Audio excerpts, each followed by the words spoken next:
What's up, you sweaty nerds and greasy degenerates? Jingliu is finally out in Honkai's Star Realm. We've had a couple of days to test her out, and she has been added to the tier list. So, is Jingliu as good as we thought she was going to be? One of the best DPSs in the whole game? Or were those 5 naysayers that thought she might not actually be that good correct? Let's go ahead and take a look. Alright, so here we are at pridewin.gg. And you can see that this has been updated, and Jingliu is sitting right up at the tippy top here, right next to Danheng and Bibiter Lune. And just so you guys know, this is an alphabetical order. This isn't like 1, 2, 3, 4, 5, 6 in terms of like how good the characters are ranked one by one. It is just the tier. The only order here is the tier itself. As you can see, B for Bronya right here, T for Tingyun after. You get the picture.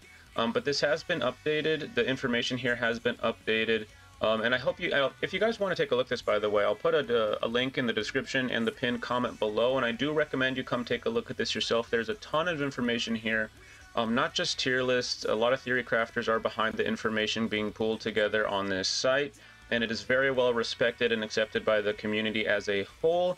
And it is, of course, it's not perfect. It's everything circumstantial. Everybody's accounts are different, yada yada. So before you hit send on that comment, being the 1000th person that's told me, you know this tier list isn't perfect, right? Like, yeah, I already know. You and like your mom, your sister, your cousin, everybody's already told me about that already. I already know. It doesn't matter how many times I say in the video, I'm aware this tier list isn't perfect.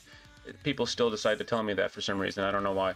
But there's a lot of information being brought here, and you can take a look at this. Like, so here we are looking at single target, and you can see that we have blast damage, 3 target, and we have AoE, and no matter which way we look at it, Jingliu is S+ tier in literally every single category being shown here. So I just wanted to point that out and be as transparent as possible. They've updated the way that they pool this information together.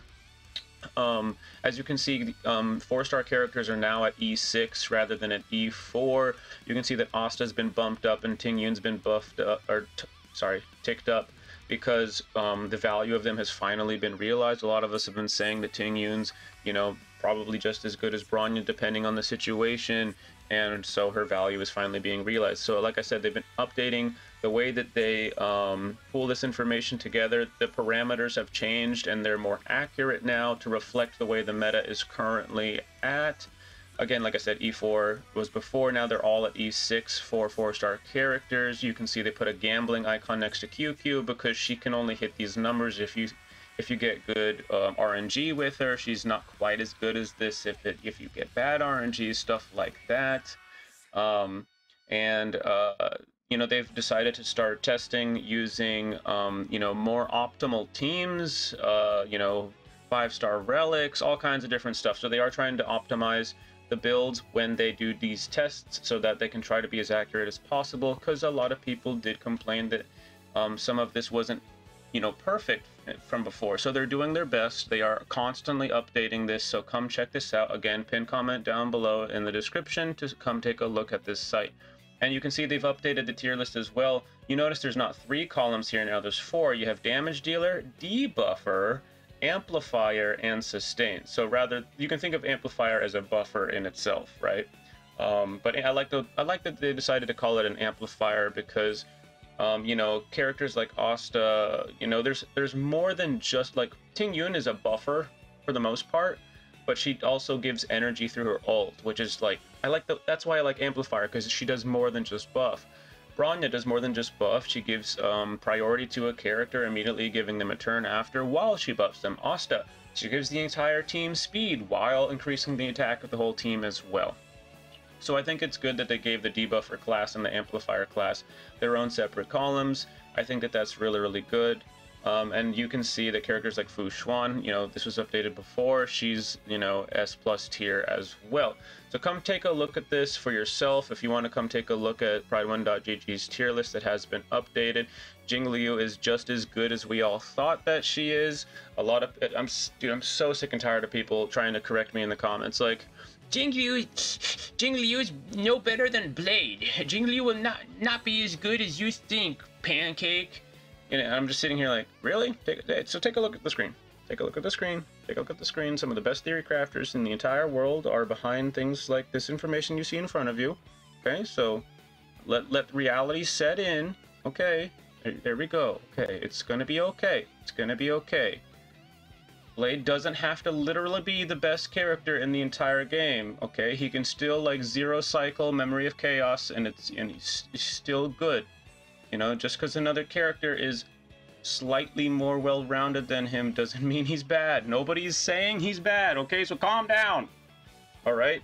But I am sick and tired of people trying to come through and tell me, like, oh, this character's not going to be as good as you think, Pancake. Oh, this and that. I've literally been wrong on one prediction in the entire game so far, and it wasn't even about a character's viability.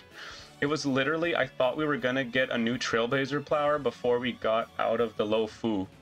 And we're still not out of the low fu. We still got to go back. So I'm not even technically wrong about that yet, but I will concede that I thought we would have gotten a new Trailblaze power by now.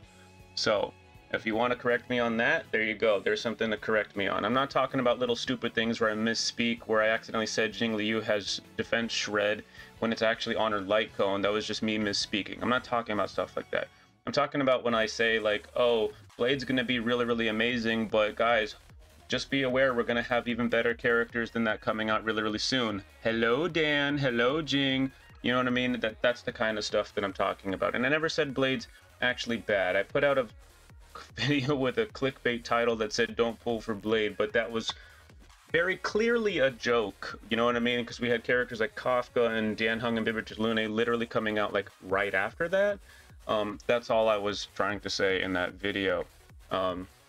So yeah, I just wanted to point this stuff out.